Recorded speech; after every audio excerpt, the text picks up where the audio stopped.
Hi, I'm Rowena. I sold the one thing that reminded me of my father, my favorite cardo, helped my sister build her dream. And when I showed up to her Christmas party, she looked me in the eye and said, "Sorry, this is a private event." But that wasn't the worst part. The worst part was realizing it hadn't been a mistake, it had been a plan.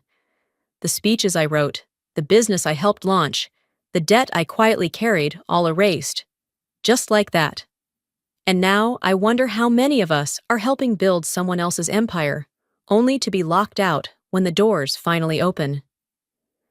The air outside Callista's home had that kind of sharpness that only Southern California knows how to fake, just cool enough to make you think you might need a coat, but dry and empty, like the conversations I expected to walk into. I stood there for a moment, fingers tightening around the small gift it wrapped with more care than I cared to admit. Simple frame, hand-stained wood, holding a photo of the car I once loved and let go. The lights along the hedges blinked in uneven rhythms, warm white, icy blue. Too perfect, too rehearsed, like the life my sister had curated ever since she decided she was meant for more. I took a breath, walked to the front entrance, and smiled at the young man in a blazer holding a tablet. He didn't smile back. "Name, please?" he asked, flat as a boardroom. "Rowena Lark," I said. He typed. Paused. Typed again. Then gave me that expression, part apology, part confusion, all annoyance. "Sorry, you're not on the list." Before I could offer an explanation, I heard the click of heels behind him. Callista. She looked like a department store holiday ad. Sleek, controlled. Red velvet dress, minimal jewelry, and that same practiced half-smile she'd been using since she got featured in Inkier magazine. "I didn't know you'd actually come," she said, brushing past the man and stepping slightly in front of me, just enough to make it clear who was in charge. I wish you'd told me first. This is kind of a private thing, for partners and media." She didn't say it cruelly, just matter of fact, as if stating it that way excused what it meant. I nodded slowly. Right, a private thing. There was a long beat. She didn't move. Neither did I. The air got even drier. Then someone called her name from inside, and she turned. "I'll try to find you later," she said over her shoulder. I didn't wait. A woman I vaguely recognized from one of her brand launches saw me, smiled politely, and whispered something to the staff. Seconds later, I was being walked through a side entrance, like a package someone forgot they ordered. Inside, everything shimmered. The scent of pine and sugared citrus floated above the buzz of jazz and conversation. People stood in circles, laughing tightly. I kept my gaze down, weaving through them until I found my table near the back, behind a massive floral pillar. The name card said Rana L. Clark, not only misspelled, not even my name. I sat down slowly, smoothing my skirt. No one at the table acknowledged me. They were mid-discussion about brand collabs and seed rounds. I tried to follow, but the blood in my ears made everything throb. I told myself it was just a clerical error, that her assistant must have been overwhelmed, that Callista hadn't meant to leave me out. That was the beginning of the rationalizations.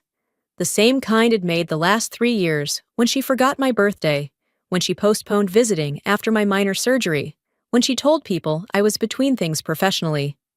Last Christmas, we'd shared a blanket on the old couch in my apartment, eating store-bought sugar cookies. She'd said, "Next year, I'll have a real place for us to celebrate. Promise." Apparently, I wasn't part of the US anymore. A man sat down beside me, mid-40s, pressed jacket, strong cologne. He looked at me, slightly puzzled. "Are you with catering?" he asked. I turned to him, keeping my voice even. "No," I said. "I'm family." My lips curved just slightly, but my fingers dug into my lap so tightly I thought the fabric might tear. The hum of conversation in the party behind me had dulled to a low, constant murmur, but inside my chest, everything was still pounding. I sat frozen at that misspelled place card, trying to make sense of how I'd ended up here unseen, unnamed. It wasn't the first time he'd been overlooked, just the most public. My eyes drifted to the glossy Art Deco chandelier overhead. Its dangling crystal arms sparkled as servers passed by, with silver trays of pomegranate cocktails. And all I could think about was Ventura last winter standing in the icy morning sun, saying goodbye to the one thing I never thought I'd let go. The car had been a gift from my father, a 1976 Volvo wagon, all steel and soul.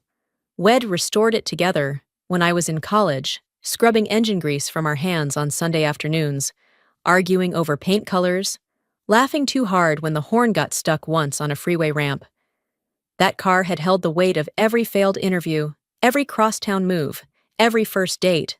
I sold it on a Tuesday morning to a man named Dennis, with a firm handshake and a soft voice. I watched him drive it off the lot like he was taking a part of me with him.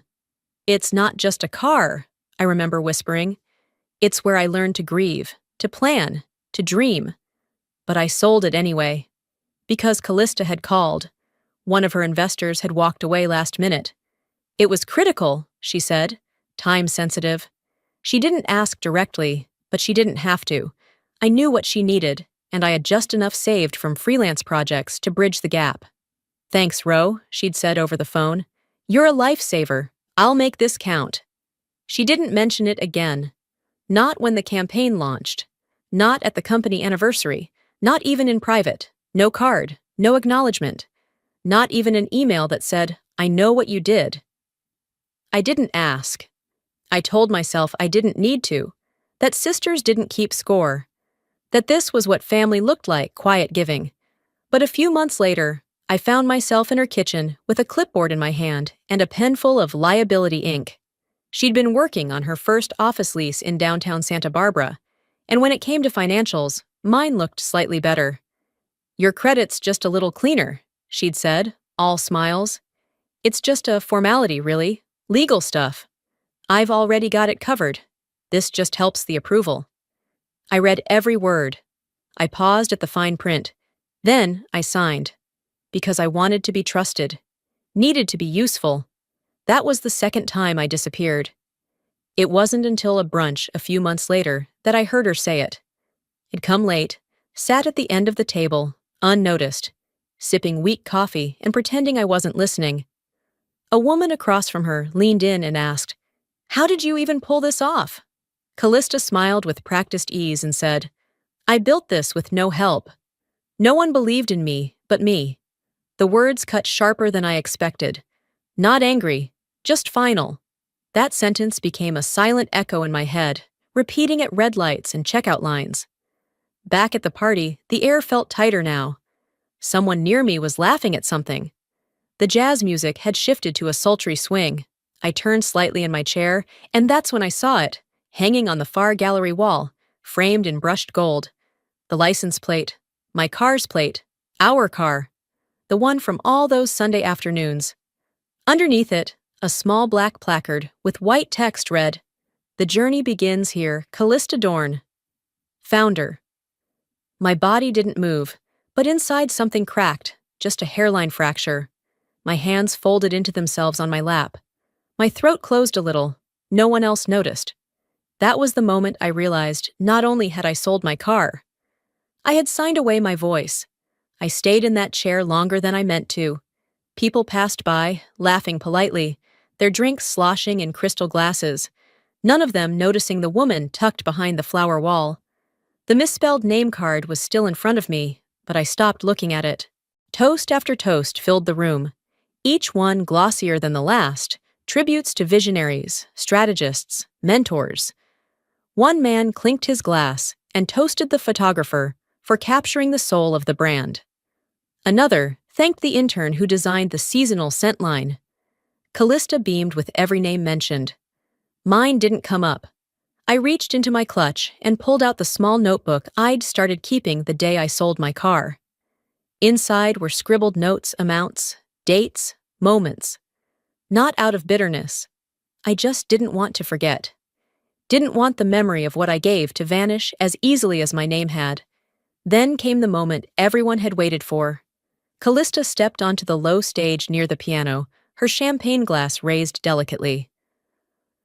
"I want to share something personal," she began, Voice soft, practiced. A piece I wrote a few months ago during a hard season. Every word is ministrate from the heart. I sat up straighter. My stomach turned. She began reading. The words were mine. Line by line, metaphor by metaphor, I listened as Callista delivered the very essay I had written in a moment of late-night reflection. I had sent it to her in June asking if it resonated. I never heard back. Now she was reading it to an audience that applauded her resilience, her depth, her voice. I didn't clap. I just stared, frozen. The applause roared, and she bowed her head like the words had bled from her soul. It took everything in me not to stand and say, "That was mine," but something in me knew it wouldn't matter. Not in this room, not yet. A man at the next table pulled out his phone. "Isn't this the new site?" he asked the woman beside him. "Looks amazing." I leaned over slightly, just enough to see the screen.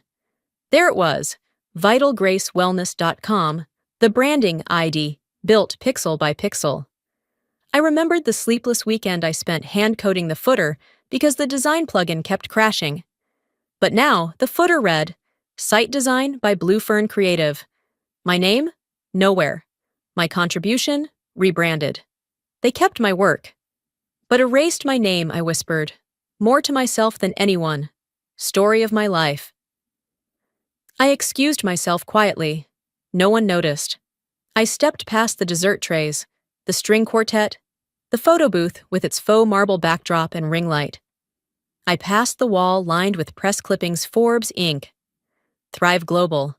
All with Callista's face, Callista's name. None with mine. A little boy stood nearby, clutching a cupcake. "Is she the assistant?" he asked, pointing at me. His mother smiled gently and said, "No, sweetie. Assistants don't sit at the guest tables." They walked off before I could laugh or cry. I kept walking, slipping out through the side door into the garden. The cold air hit hard. The lights from inside blurred in the condensation forming along my glasses. I leaned against the stone railing overlooking the hills. I hadn't meant to come tonight, but something told me I needed to. That maybe this was the year she would see me. The year she'd say my name, not just as her sister, but as someone who mattered. But all night, I'd been the +1 to my own story. "I'm not the assistant," I whispered into the dark. The words came out shakier than I expected, because for a long time, part of me had believed I was. The cold tile steadied me, my palms pressed against the porcelain edge of the sink, fingers splayed as if bracing for an aftershock. My chest rose and fell like it'd been holding my breath for years. The mirror reflected a woman I barely recognized, lipstick blurred, eyes puffier than I dared admit even to myself. There was something hollow in my expression, like it'd been edited out of my own life and hadn't noticed until now. I dabbed beneath my eyes, smoothed my hair, wiped the faint smudge at the corner of my mouth. Lipstick residue, probably from the glass I barely touched all night. I didn't feel like drinking. I didn't feel like celebrating. "You're just tired," I whispered. My voice barely echoed above the low hum of music through the restroom door. "It's just the holidays, that's all." But even that lie had worn thin. I didn't believe it anymore, not tonight. My phone buzzed on the counter beside me. A notification, YouTube. I already knew. Callista Pierce. Owning my space, a woman's journey alone. TEDx had gone live. Her talk. The one she spent weeks practicing. The one I helped write. My thumb hovered over the screen before pressing play. Her voice filled the tiny restroom, crisp and confident, framed by a red circle on a stage. Her hair perfect. Lighting flawless. But it wasn't just the aesthetics that made my breath catch, it was her words. My words. She opened with the same line I'd once scrawled on a napkin at her kitchen table, late one night, over lukewarm tea and business grant paperwork. "There is no ladder if no one holds it steady." I remembered the grant Clearly Women in Business Foundation. I wasn't even applying. She was. But she needed a narrative that fit the diversity criteria, so she asked if I'd share mine. My background, my struggles. Just to frame the story, she'd said. It's not lying. It's collaborating. I'd said yes. Of course I had. She promised, we're building this together. You'll be on the board one day, but branding needs a single voice right now. That voice was hers. The platform, the check, the spotlight, it all went to her. And I clapped from the third row the night she won. I stood up for the standing ovation. I told myself she meant well, that she'd make space for me. Eventually. But tonight, the illusion cracked wide open. I pressed pause and stared at the frozen frame of her smiling mid-sentence. Her hair blown back just right, her hand raised like she was offering wisdom to the world. And all I saw was a mask made of pieces she'd stolen from me. I tucked the phone into my clutch and straightened my shoulders. The restroom door creaked open behind me as I stepped out. The music hadn't missed a beat. Neither had the people. Laughter rolled across the room like waves over glass. The kind of joy that feels choreographed. I walked toward the dessert table just to blend in, just to do something with my hands. Then I saw her, Callista, wearing the exact same dress, or, rather, the version that wasn't thrifted. Hers shimmered under the light emerald silk, tailored to perfection, neckline just sharp enough to be memorable. Mine was a quiet imitation, same cut, less fabric in the lining, no designer tag sewn into the collar. She caught my eye instantly, raised her glass like we were old friends, and then, with a voice as smooth and deadly as cut glass, she said, "Looks like my little sister found my old taste. I love recycling." The words landed like a slap that everyone else mistook for a joke. The people around her chuckled. Lightly, like background extras in a scene they didn't understand, like they thought I was part of the punchline. I smiled, small, civilized, aware that a bigger reaction would only feed her. I turned and walked away, through the noise, past the clinking glasses and the curated lighting, into the hallway, somewhere quieter, somewhere I could breathe. I pulled out my phone again, opened a blank message, typed slowly, deliberately, "You don't get to do this to me again?" No salutation, no softening, just truth. I stared at it, hovered over send, then deleted it. She wouldn't read it. Not the way it needed to be read, not yet. Not until it would cost her to ignore it. I gripped the phone tighter and stared at the blank wall ahead. I thought of hallway coat hooks, those quiet things screwed into drywall to carry the weight of everyone's coats, bags, scarves. No thanks, no notice, just silent service. And when they snap under pressure, nobody blames the coats, they replace the hook. That's what it'd been, all these years. Not the architect, not the guest of honor, just the hardware. And I was done being part of someone else's structure. I stepped back into the room, not sheepish, not invisible, just there. And that was enough to disrupt something. She was still holding court near the fireplace, surrounded by men in suits and women in curated laughter. Her hand rested on someone's sleeve, her smile perfectly open-mouthed, the one she reserved for networking and cameras. Then she looked up. Our eyes met across the room. This time, I didn't flinch. I didn't smile. I didn't shrink. I let the silence say everything. And for the first time in our entire lives, Callista blinked first. She saw it. She saw that I wasn't going to stay quiet forever. The farther I walked from the main ballroom, the quieter everything became. The laughter, the music, the clinking of champagne flutes all faded behind me, swallowed by thick walls and expensive insulation. Out here, the house had a different rhythm. A quiet hum pulsed from a vent tucked into the ceiling, and somewhere nearby, someone adjusted cutlery on fine china. That was all. Even my heels, clicking against the polished tile, seemed hesitant to disturb this part of the house. I reached the end of the corridor, where a warm amber glow spilled from a doorway on the right. The gallery? Callista's so-called private collection. It was anything but private. The room was curated to perfection, every spotlight, every frame, every object precisely positioned for maximum impact. Not for intimacy, but for applause.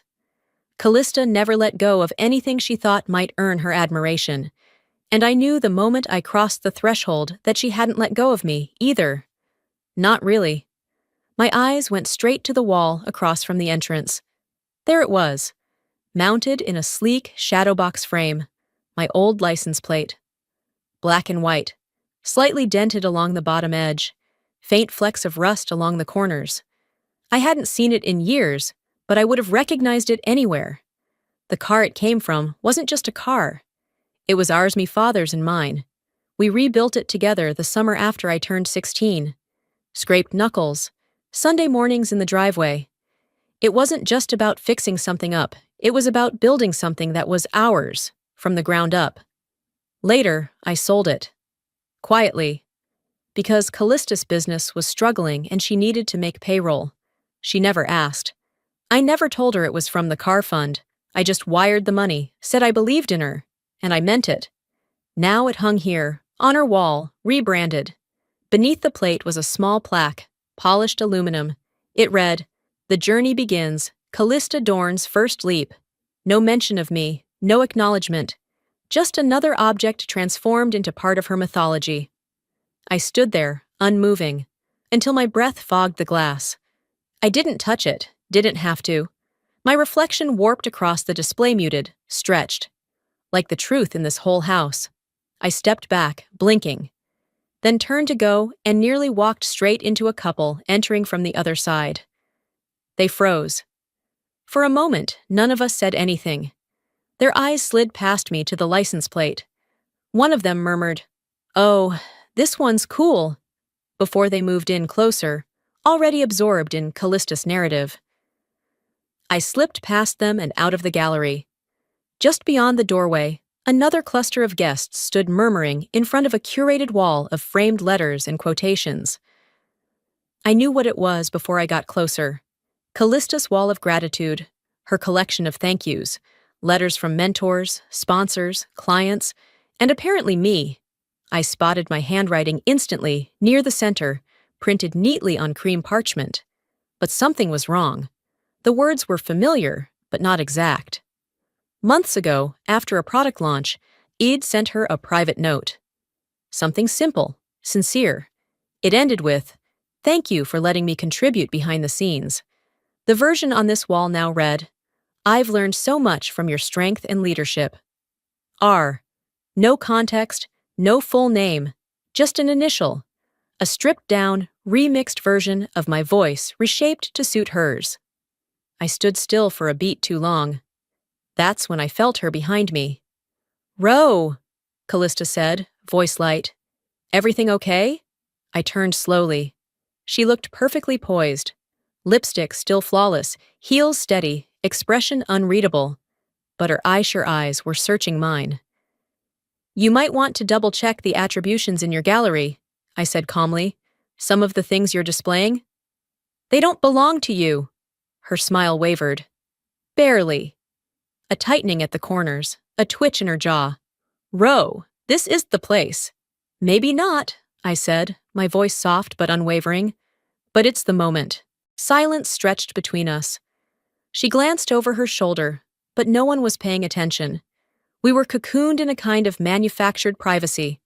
Her party, her guests, her house, but right now, she was standing on ground that wasn't entirely hers. For once, she had no immediate spin, no polished deflection, just the widening space between us 2 feet apart, but continents away. I walked past her, back toward the main hall. My steps were slower now, deliberate. I didn't rush. I wanted her to hear each footfall echo against the marble. I wanted her to feel them. Just before I turned the corner, I stopped. I didn't look back. I didn't need to. "Next time you borrow something from me," I said clearly, "ask." The silence that followed wasn't hollow. It was full. I hadn't even made it halfway across the ballroom when I saw him, Tobias Harker. There was no mistaking him. That careful, too smooth walk, the stiff shoulders that always gave away his guilt before his mouth ever did. And those eyes, same green, same guarded flicker, still couldn't hold mine for more than a second. He was standing near the dessert table, champagne in hand, surrounded by people who clearly didn't know the man they were applauding. Investors, socialites, opportunists. He wore his smile like armor, laughing as if the past didn't exist, as if I didn't exist. My chest didn't ache the way it used to. That old heartbreak had long since hardened into something sharper, colder. This wasn't grief. This was recognition. Of betrayal, of cowardice, of theft, dressed up in designer suits and confident lies. Nobody told me he'd be here. Maybe that was the point. I kept my steps slow, measured. A foolish, flickering part of me still hoped he'd look up, that he'd see me and offer some glimmer of decency. But no, he didn't even blink until Callista stepped into his line of sight and into his arms. They hugged. Not polite. Not professional. No hesitation. That hug had history. My stomach sank, but my eyes stayed fixed. Their easy closeness, the way her hand lingered on his shoulder, how his fingers brushed the small of her back, it wasn't the kind of intimacy you built over business meetings. It was older, warmer, secret. That's when I noticed it. His watch. My feet froze. There it was on his wrist, the vintage Omega. Brown leather band. Faint scratch on the lower bezel. The one I used to polish every Sunday when it still sat on Mom's dresser. I had given it to Callista after the funeral. It was a quiet offering, something personal, something sacred. I thought she'd treasure it. I thought she understood what it meant. Now it was on his wrist. He saw me see it. And instead of looking ashamed, he smiled subtle, smug, and raised his wrist slightly, like he was showcasing a trophy. Callista gave it to me, he said, casual as ever. His voice carried just enough for me to hear. Said it belonged to someone who always knew what time it was. I didn't flinch. I didn't react. But inside, something shifted. Something irreversible. Not pain. Not even betrayal. Finality. A door closing that would never open again. I gave a small nod. Turned away. Not far. Just enough to reach the edge of the stage where the event was moving forward, unaware that the ground beneath it had just cracked. The lights dimmed. Callista's heels clicked across the floor, each step echoing louder than the last. She took the stage with her usual charm, eyes warm, voice dipped in honey. "And now," she announced, her gaze sweeping across the crowd, "I'd like to introduce someone who's been an incredible addition to our journey. A visionary, a strategist, a true risk-taker. Please welcome my new partner, Tobias Harker." Applause thundered. Cameras flashed. I didn't move. Tobias stepped up like he was born for it. Smiling, confident. And then, like a dagger in the ribs, he began to tell my story. He talked about struggle, about vision, about a pitch deck that turned the tide. But every detail he spoke, every battle I had, bled through, he gave it to her. He painted Callista as the mastermind, the builder, the believer. Said she bet on herself when no one else did. My ears rang. I didn't feel rage, I felt clarity. Cold, sharp, dangerous. They weren't just cutting me out, they were replacing me. I stood up. No one saw it coming. The applause was still fading when I walked toward the stage. I didn't rush. I didn't tremble. I just moved forward like someone who had nothing left to prove and everything left to say. I reached the microphone as Tobias stepped back, surprised. I looked out over the room, and I spoke. "My name is Rowena Lark," I said. Murmurs rippled. And before that watch was his, it was my mother's. Before that pitch deck changed the game, I wrote every word. And Tobias, I turned to face him. "You and I both know that back then, you didn't have the guts to use it. You borrowed courage. You still are." The room froze. Not with confusion, but with recognition. Faces turned. Whispers rose. Investors frowned. Truth has a way of cutting through even the most expensive lies. I let the silence sit. Just long enough to sting. Then I stepped down.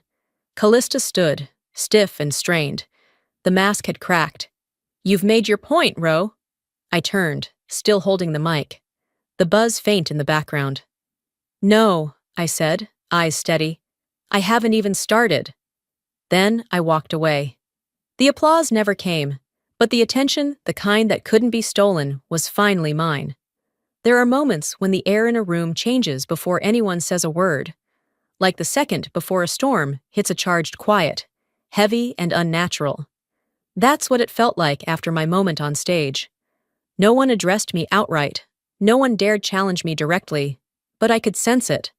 The sudden hush in conversations when I got too close. The subtle pivots, too rehearsed smiles, the way people turned away just a little too quickly.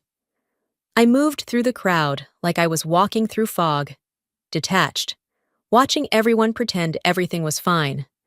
I made my way toward the drinks table, craving something citrusy, something light enough to pretend I didn't feel the undercurrent pulling me under.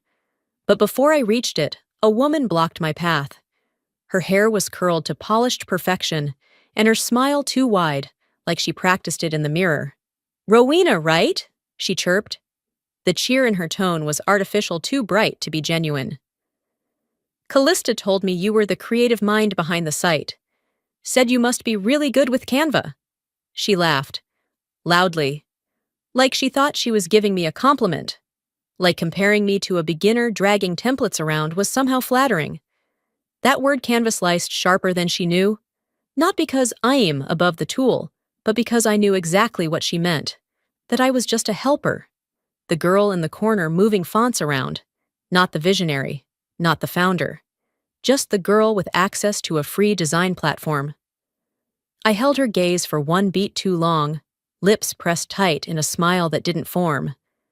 Then, I walked past her without a word. I wouldn't let her get the satisfaction.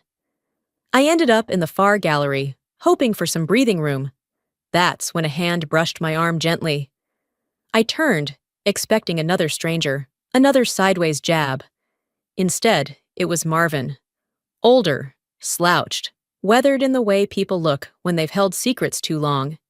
He had been Callista's accountant before she phased him out for someone younger, flashier, and more aligned with her brand. He didn't smile, just nodded and reached into his jacket, pulling out a manila envelope creased at the edges, sealed but clearly reused. "I have something you need to see," he said, voice low. Curious and slightly on edge, I stepped into a quiet alcove and broke the seal. Inside was a printed contract. Series A, funding. I flipped through quickly, scanning familiar names, unfamiliar numbers, and then I saw mine. My name, listed clearly as financial guarantor. My signature at the bottom. Only it wasn't mine. It was almost mine. Close enough to pass if someone didn't know my handwriting well. Convincing, careful, but not mine. I stared at it for a long second, feeling the world tilt a little. I never signed this. "I know," Marvin said quietly. "I was told to shred it, months ago. But I couldn't bring myself to do it. Not after everything." My chest felt hollow. This wasn't just betrayal anymore. It wasn't just family tension or jealousy. This was criminal. This was identity theft wrapped in legacy talk and smiles at the buffet. I said nothing for a moment. My hand shook as I folded the paper, slid it back into the envelope, and looked up. "Thank you," I said simply. "You did the right thing. And now, I will too." The quiet rage in my gut hardened into clarity. No more waiting, no more hoping for people to defend me, no more soft steps. I stepped back into the hall, slipped my phone from my bag, and moved with quiet purpose. I snapped a photo of the watch on Tobias Riston engraved piece my father once promised me. Then the license plate mounted on the gallery wall, a vanity relic from our old headquarters, now bearing only Callista's initials. And finally, a photo of the framed mission statement near the bar, every word plagiarized from my original draft, twisted to erase my name. I uploaded each image to my private drive. Then I backed up every document Marvin had given me, encrypting it and emailing it to a lawyer I trusted from years ago, someone who once told me, "Keep the receipts. One day you'll need them." I wasn't going to war. Not yet. But I was building the arsenal. I stayed another half hour, long enough to make them nervous, long enough to let the whispers circle without giving them anything real. Let them think I was still just the girl with Canva. I drifted near the buffet, silent, watching, listening. A woman I barely knew raised her wine glass in my direction, then looked away just as quickly. People smiled too big, laughed too loudly, but no one came close. And just as I turned to leave, another guest mid-40s, slightly tipsy, approached me with a squint. "Hey," he said, clearly trying to place me. "Weren't you the assistant who helped Callista get started?" There was a pause. A small one. The kind where your whole life feels like it could pivot. I didn't get angry. I didn't flinch. I just smiled, a calm, detached kind of smile that never reached my eyes. "No," I said softly. "I was the sister who gave her everything." Then I stepped forward, heels clicking against the polished floor, and added, "And now, I'm taking some of it back." The ballroom was glowing in a haze of golden light, as if the chandeliers themselves were trying to forgive the sins committed beneath them. Shadows pooled at the corners of the room, while the center radiated warmth and excess, everything Callista had ever wanted people to believe about her life. Dessert carts rolled in like the final float in a showy parade, servers maneuvering around polished heels and satin gowns with trained grace. Callista stood at the center beneath a teardrop chandelier, radiant in borrowed light, glass raised mid-toast. I lingered near the back, barely noticed, just another figure against the textured wallpaper. My fingers twisted a cloth napkin, one I hadn't even realized I'd picked up. It was instinct now, this quiet containment. On the banquet table, a procession of ornate three-tiered cakes gleamed under strings of fairy lights. Each had a placard in curling calligraphy: marketing lead, founding angel, creative strategist, and at the very end set, apart like an afterthought, stood a smaller cake, pale vanilla, laced with pressed violets and rose petals. My cake. I knew every ingredient. I had measured, sifted, and baked it myself 2 nights ago in my apartment in Goleta. I had driven through dawn fog, delivered it myself. No courier, no bakery, just me. But the card in front of it read, "Courtesy of Marcy, Executive Assistant." It was subtle, almost clever. Erasure disguised as delegation. It hit harder than shouting ever could. No one else noticed the breath I lost, or the way my heartbeat stuttered behind my ribs. No one paused their conversation or looked my way. In this room, my silence was expected. My presence, forgettable. I moved toward the stage knot with vengeance, not with fear, but with the kind of resolve that hardens in silence. Each step was steady, rehearsed by 1,000 imagined confrontations that had never come. Callista's voice dripped sugar. To those who stood by me, believed in the journey, and lifted me when I couldn't lift myself, she said, glass raised. And before we end the evening, she continued, let's toast to resilience, both seen and unseen. I arrived at the microphone just as her words trailed off. Our eyes met. Her smile flickered. She hadn't planned for this. I'd like to share something too, I said, my voice calm, unmistakably clear. I didn't ask. I simply took. A few polite claps echoed, unsure. The crowd shifted, murmured, curious, but no one stopped me. I pulled out my phone, unlocked it with a swipe, and held it to the microphone. I tapped play. A recording crackled to life, raw audio, but unmistakable. "Ro!" my father's voice rang out. "Don't let anyone talk you out of your voice. Not even family." Silence fell like a sheet over the room. I let it stretch. Then I spoke. "I baked that cake," I said evenly, pointing to the one at the end. The one with the violets. "I also wrote the pitch deck that secured your applause last quarter. I designed the website you all complimented tonight, and I unknowingly signed the contract that gave her the funding, under my name, under false pretenses." A wave of murmurs rose like a low tide. People turned, some whispered. A few looked down at their drinks. "I gave her my car," I said, voice unwavering. "My weekends. My name. I offered support in ways most people here will never know, and every time I asked for nothing, I was thanked with even less." Callista stood frozen, Her champagne flute lowered an inch, but she didn't interrupt. I stepped closer to the edge of the stage and looked directly at her. My voice softened, not weaker, but more dangerous in its steadiness.